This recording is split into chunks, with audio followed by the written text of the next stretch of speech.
अहमद सईद साहब, आपसे थोड़ा सा सरसरी सा हमें अगर आप बता दें through out the tournament Quetta की परफॉर्मेंस क्या रही एंड अगेंस्ट लाहौर किस तरह से रही, और आज ये जो फाइनल मार्का होने जा रहा है कोयटा ऑल दो थोड़ा सा अंडर प्रेशर होगा, क्योंकि जहां तक मुझे याद पड़ता है लास्ट मैच जो है वो लाहौर से कोयटा हार गया था और एक मैच बारिश की नजर हो गया था। जी देखें, SPSL में जो पिंडी की लेग थी उसमें जो मैच हुआ था उसमें लाहौर कलंदर्स की टीम ने कामयाबी हासिल की थी, जबकि दूसरा मैच जो है बारिश की नज़र हो गया था। और कोयटा की फॉर्म की अगर बात करें तो जो आखिरी 7 मैचेस हैं वो कोयटा की टीम जीती है। कोयटा की जो आखिरी डिफीट थी वो 18 अप्रैल को हुई थी, तो तकरीबन 1 महीने से ज़्यादा का वक्त हो गया कि कोयटा ग्लैडिएटर्स जो है वो मैच नहीं आ रहा है। और इसमें अगर हम देखें तो ये एक टॉपसी टर्वी किस्म का स्टार्ट था उनका, जिसमें पहला मैच जीतने के बाद 2 मैचेस में उनको शिकस्त हुई और पहले 3 मैचों में 2 शिकस्तें खाने के बाद जो है जिस तरह से उन्होंने अपनी टीम को रीशफल किया है, जिस तरह दोबारा उन्होंने मोमेंटम पकड़ा है, तो अब जो है वो आके फाइनल खेल रहे हैं। और उन्होंने क्वालिफायर के अंदर भी कन्विंसिंगली जिस तरह से हराया है इस्लामाबाद यूनाइटेड को, जिसने बहुत अच्छा स्टार्ट किया था सीज़न का। तो ये एक लर्निंग भी है जो लोग स्पोर्ट्स को फॉलो करते हैं कि कम बैक्स की जो है वो साइकी क्या होती है, और किसी भी वक्त एक स्पोर्ट्समैन को अपनी थोड़ी सी रीएडजस्टमेंट करने के बाद, अपनी टीम को रीशफल करने के बाद उसको तैयार रहना चाहिए एक अच्छे कम बैक के लिए। और यही किया है सऊद शकील ने भी और कोयटा ग्लैडिएटर्स ने भी। और सबसे खास बात, लाहौर की लग जब से शुरू हुई है उस वक्त से जिस टीम ने सबसे अच्छा मैनेज किया है कंडीशंस को, वो मैं समझता हूं कि कोयटा ग्लैडिएटर्स की टीम है। और लाहौर लेग जो है वो बहुत ज्यादा लकी रही है उनकी। और लाहौर लेग कोयटा के लिए अभी तक अगर ओवरऑल ट्रैक रिकॉर्ड की बात की जाए, जब से लास्ट में से कोयटा ने कब क्वालिफाई किया था फाइनल के लिए, और वो कोयटा की टीम 2019 की जो है वो फाते थी 19 सीजन की।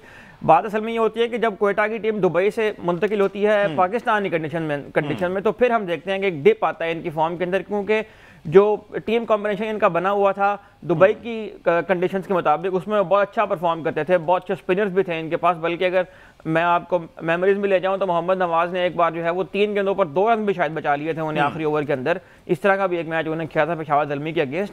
तो स्पिन का जो उनका रिकॉर्ड था, स्पिन में 4 साल जो उन्होंने दुबई में खेले उनमें स्पिनर्स की इकोनॉमी लेस देन 5 थी उन 4 एडिशन के अंदर PSL के। लेकिन जब से ये पाकिस्तान में आए उस वक्त से जो है इन्हें मसाइल हो रहे थे। एक और मसला यहाँ पर यह भी हो सकता है कि लाहौर कोयटा जो है वो उन 2 फ्रेंचाइज में से एक है जिनके पास अपना होम ग्राउंड अभी तक यहाँ पर नहीं है। तो उनको मतलब जिस तरह से पिंडी की टीम इस्लामाबाद में खेलती है, लाहौर के पास होम ग्राउंड है, मुल्तान के पास होम ग्राउंड है, कराची के पास अपना एक होम ग्राउंड है, तो कोयटा को जो है वो कंडीशन भी बार बार तब्दील करनी पड़ती हैं। लेकिन इस बार ये हुआ है कि जब से वो लाहौर आए हैं, लाहौर की कंडीशन से जिस तरह से उन्हें अडेप्ट किया है उसका जो है वो एडवांटेज उन्हें मिला है, और वो जो कॉम्बिनेशन उनका चल रहा है वो उनके काम आ गया। अच्छा, अहमद कुरैशी भी हमारे साथ मौजूद हैं। अस्सलाम वालेकुम अहमद।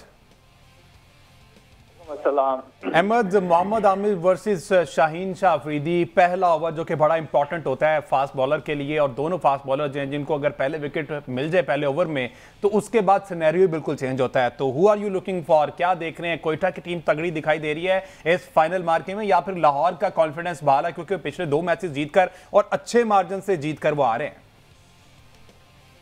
देखिए हमजा, शुरू से मैंने PSL के सीजन में एक बात कंटिन्यूसली मैं कहता रहा हूँ कि कोयटा की टीम अगर आप ओवरऑल देखेंगे तो उनके तमाम बॉक्सेस ठीक हैं। आप फिल रहमान और हसन नवाज से लेके मोहम्मद आमिर तक अगर देखें तो बैटिंग में एक लंबी चौड़ी डेप्थ है। तो कोयटा की टीम के अंदर बैटिंग में भी ये पोटेंशियल है, इसी तरह से फास्ट बॉलिंग। और अगर आप उनके स्पिनर्स देखें, अबरार अहमद, अकील हुसैन थे, शुरू में उन्होंने पिक किया था, फिर और भी काफी सारे स्पिनर्स हैं, फास्ट बॉलर्स हैं, उस्मान तारिक हैं।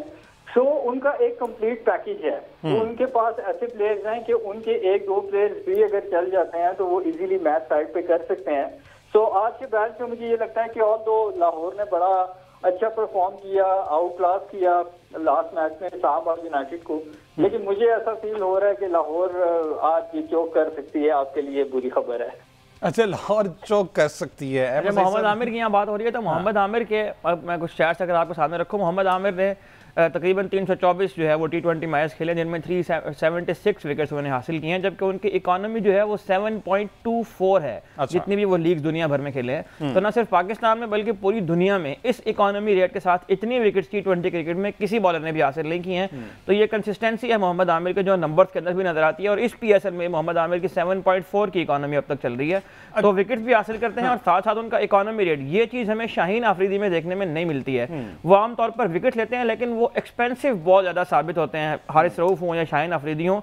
तो ये वो फैक्टर है जहां पर हम ये बात कहते हैं कि एक बॉलर को कंसिस्टेंट लेंथ के साथ बॉल करनी आनी चाहिए। ये वो डिफरेंस है, ये वो फ़र्क है जो मोहम्मद आमिर क्रिएट करते हैं। आपने मोहम्मद आमिर और शाहीन के अगर नंबर्स की बात करें तो अच्छा, प्लेयर टू वॉच आप दोनों से मैं पूछूंगा। अहमद सईद, आप पहले बताएं क्वेटा ग्लैडिएटर्स के लिए कौन से ऐसे प्लेयर हैं जो अच्छा परफॉर्म कर सकते हैं, और लाहौर कलंदर्स के बॉलर्स को चाहिए कि सिर्फ उन्हीं पर अटैक करें, उनको अगर अर्ली इन्होंने कैच कर लिया, बैटर्स की बात कर रहा हूं, तो फिर काफी हद तक आसानी हो सकती है। देखें इस वक्त क्वेटा के स्क्वाड को अगर देखें तो हसन नवाज ही एक ऐसा नाम जहन में आता है कि जिन्होंने फिनिशर के रोल में बहुत अच्छी परफॉर्मेंस दी है इस PSL में। उनके बारे में कुछ खबरें हैं कि वो कल फुटबॉल खेलते हुए इंजर्ड भी हो गए हैं। अच्छा। लेकिन मेरा ख्याल है कि वो आज के मैच में प्लेइंग 11 का हिस्सा होंगे। उनकी इंजरी बहुत ज़्यादा सीरियस नहीं थी। लेकिन बहरहाल मुझे हसन नवाज फौरी तौर पर एक ऐसे प्लेयर नज़र आते हैं कि जिनको मतलब देखना पड़ेगा लाहौर को कि उन्हें किस तरह से मैनेज करना है, क्योंकि जब वो ख़ास तौर पर चेस कर रहे होते हैं तो वो उसको बहुत डीप लेकर जाते हैं उस चेस के अंदर वो जिम्मेदारी भी लेने की कोशिश करते हैं, रिस्पॉन्सिबिलिटी लेते हैं। और ख़ास तौर पर टेल एंडर्स के साथ भी 2-3 दफ़ा मैच को जो है वो फिनिश किया है। तो मैं हसन नवाज को बैटिंग में और बॉलिंग में ज़ाहिर है कि जहाँ मोहम्मद आमिर होंगे तो वहाँ पर मोहम्मद आमिर को देखा जाएगा। बिल्कुल ऐसे। अहमद कुरैशी साहब, आपके नज़दीक क्वेटा ग्लैडिएटर्स के कौन से ऐसे प्लेयर हैं अगर लाहौरी उनको पकड़ने में कामयाब हो गए तो ये मार्का जो है वो तीसरी दफ़ा अपने नाम कर लेंगे? मेरे ख्याल में हमजा हसन नवाज की जिस तरह की फॉर्म लगी हुई है वो काफी जबरदस्त और तगड़ा खेल रहा है। इंजरी उसकी उस वक्त काफी स्वेयर लग रही थी, लेकिन कोई इतनी खास उसकी इंजरी नहीं है। आज का मैच वो खेलेगा। और रायली रूसो पे मुझे ऐसा लग रहा है कि रायली रूसो का आज दिन हो सकता है, क्योंकि हमने देखा है रायली रूसो जब भी क्वेटा ग्लैडिएटर को रिप्रेजेंट करते रहे हैं या फिर उन्होंने मुल्तान सुल्तान को रिप्रेजेंट किया हो, उन्होंने हमेशा बड़े ओकेजन्स पर परफॉर्म किया है। तो मुझे लगता है कि रायली रूसो ऐसे बैट्समैन हैं कि जिन्होंने अच्छे PSL काफी ज्यादा खेली है, उनका एक्सपीरियंस भी है, और खासतौर पे लाहौर कलंदर के अगेंस्ट भी उनकी काफी परफॉर्मेंसेज हैं। और वो लाहौर कलंदर की जिस तरह की बॉलिंग है उसको अगर हम देखें तो रायली रूसो बड़े अच्छे तरीके से टैकल कर सकते हैं। अगर बॉलिंग में हम बात करें, मेरे ख्याल में अब्रार अच्छी बॉलिंग कर सकता है, और मोहम्मद आमिर की स्किल्स पे तो किसी को किसी किस्म का कोई डाउट नहीं है, क्योंकि वो जिस तरह से मेरे ख्याल में परफॉर्म कर रहा है। अगर हम अपने प्रीमियम फास्ट बॉलर्स को भी देखें जो इस वक्त पाकिस्तान की टीम में है, तो उनसे स्किल सेट मोहम्मद आमिर का काफी ज्यादा हाई है। और बाकी लाहौर की तरफ से मुझे ऐसा लगता है कि रिशाद क्योंकि वापस आए हैं, रिशाद अच्छा परफॉर्म कर सकते हैं। नईम को मैं बहुत हाईली रेट करता हूं, क्योंकि नईम जिस तरह का स्टार्ट प्रोवाइड करते हैं लाहौर कलंदर्स को, आई थिंक कि वो एक टेम्पलेट सेट करते हैं, और उस टेम्पलेट पे फिर जब लाहौर कलंदर आगे फर्दर खेलता है तो हमने देखा है वो बड़े से बड़े रन भी बोर्ड पे लगाते हैं, और हाई से हाई अगर टारगेट भी हो तो वो इजीली चेस कर लेते हैं। सो आई थिंक दोनों टीम्स ऐसी हैं जिनका कॉम्बिनेशन बड़ा जबरदस्त है, जिनका कॉम्बिनेशन बहुत तगड़ा है। और अगर हम कहें कि कांटे का मुकाबला इस पूरे PSL का अगर कोई मतलब वो निचोड़ अगर हम निकाले ना, तो वो आज का मैच होगा, और आई थिंक एक बहुत जबरदस्त और बड़ा तगड़ा मैच होगा आज।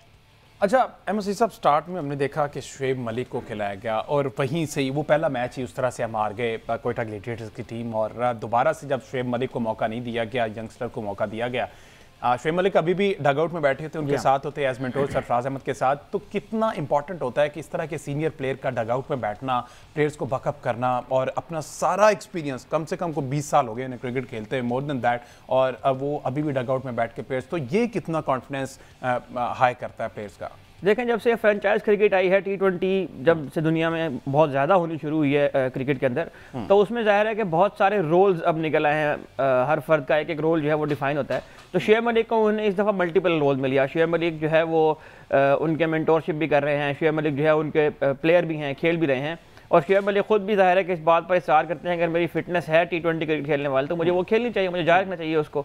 जबकि शुएब मलिक इससे पहले PCB के साथ भी मेंटोरशिप के रोल के अंदर जा चुके हैं। PSL से कबल जो है वो उनका ये वाला रोल खत्म हुआ और वो प्लेयर के तौर पर, लेकिन पहले 3 मैचों में कोई खातिर ख्वाब जो है वो कारकर्दगी नहीं दिखा सके।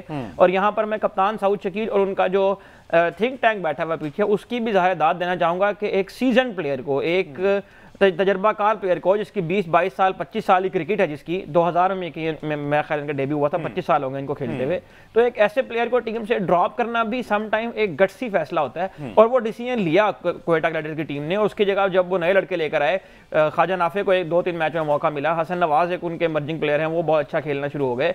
तो ये जो एक डिसीजन लिया गया एक सीजन प्लेयर को ड्रॉप करने का, अच्छा ड्रॉप करने के बाद मतलब अभी मैं कुछ एक प्लेटफॉर्म के ऊपर इनके कुछ प्लेयर्स के इंटरव्यू सुन रहा था, तो वहां पर भी प्लेयर्स का ये ख्याल है कि शुएब मलिक जो है वो हमें मेंटोरशिप के रोल के अंदर भी बहुत ज्यादा फायदा दे रहे हैं। सरफराज अहमद और शुएब मलिक ये दो नाम मुतवातिर आ रहे हैं प्लेयर्स की जानिब से कि इनसे बहुत ज्यादा सीखने को हमें मिलता है। शर्विव तो वहां बैठे हुए ज़ाहिर है, वो एक बड़ा नाम है और हमें ये कहने की जरूरत नहीं है, सूरज को चिराग दिखाने का मुतरादिफ है कि जो लोग उनके साथ काम कर रहे हैं उनसे यकीनन कुछ ना कुछ सीख रहे होंगे। लेकिन शुएब मलिक और सरफराज की जो है वो यंग प्लेयर्स बहुत तवातुर से बात कर रहे हैं कि इनसे हमें बहुत कुछ सीखने को मिल रहा है और ये वो रोल है शुएब मलिक का जिसने बहुत ज्यादा फायदा दिया है क्वेटा ग्लैडिएटर्स को इस PSL में।